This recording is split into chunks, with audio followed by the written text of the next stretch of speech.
The reason is because the pace of change has been accelerating. So areas like digitalization, new growth areas like sustainability, and of course now with AI, the speed at which it's developing, these are all things that both employers and employees have to grapple with, and hence the need to upskill, learn new skills, diverse skills has accelerated. We did an economic sentiment survey recently, just before the budget, about 2,000 respondents, asking them about how the trends of AI and sustainability are affecting them and the sense of security in the job.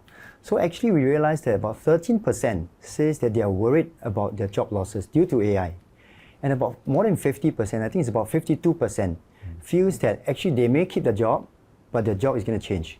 And therefore the need for reskilling is now more urgent. AI really is coming in at a very accelerated process, but at the same time, right, there is problems with the accuracy of AI, and we know that it's going to play a big role. We just do not know where exactly it will fit in and how it will do the transformation. We know it's going to happen, but it's a lot of things are missing. So I think you have to get the population, the workforce ready in this kind of times when there's change itself. One of the things that we look at from the business perspective is that the SkillsFuture outcomes, right? Businesses are more interested to look at relevant experiences. So if we can apply SkillsFuture and tie it in more with on-the-job training, on-the-job experience, I think that will result in much better take-up and alignment to the business. But what businesses sometimes cannot see is how does a particular course impact the business outcome? And when it doesn't, then they rather the employee focus on what is going to be productive.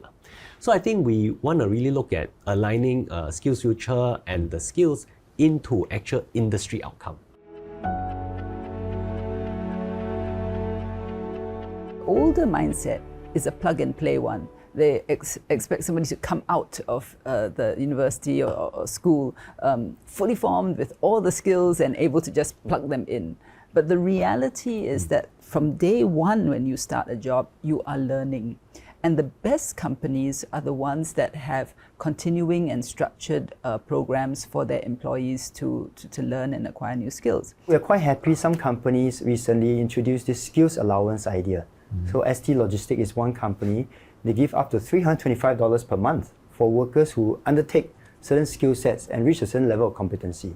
So that really motivated the workers, and I was told more than 90% of the workers went through the training and they had these skill sets that are relevant for their job as well. The investment big picture along the lines of AI, I think is a great initiative. And I hope that we can focus more on being in the innovation space rather than just the end user. Because in AI, I think it's important to be leading rather than just using it. Because then as a user, that you're at the effects of whatever people come up with. And I think Singapore is in the chance to do that. We've seen the SkillsFuture being upsized significantly with a new, more clearer direction on it.